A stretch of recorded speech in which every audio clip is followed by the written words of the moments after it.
আমাদের সংগ্রাম চলবেই চলবে। যারা ঘুষ খাও সেখানের থেকে বাঁচিয়ে না সমানে খাও। আমরা বাঙালি জাতি স্বাধীনতা অর্জন করতে।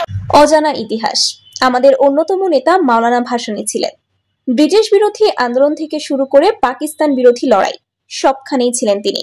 এক ডাকেই লক্ষ মানুষ পথে নামত। এমন একজন মানুষ মুক্তিযুদ্ধের সময় হঠাৎ করে যেন গায়ে।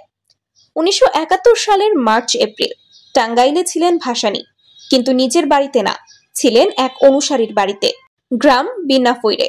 রাশেদ খান মেনন ও হায়দার আকবর খান রণ গিয়েছিলেন দেখা করতে।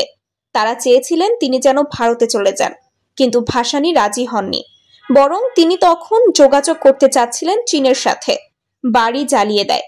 এরপর কৃষকের বেশে তিনি গ্রাম ছাড়েন। সিরাজগঞ্জ হয়ে এক বামপন্থী নেতার সহায়তায় আসাম সীমান্ত পেরিয়ে ভারতে ঢোকেন।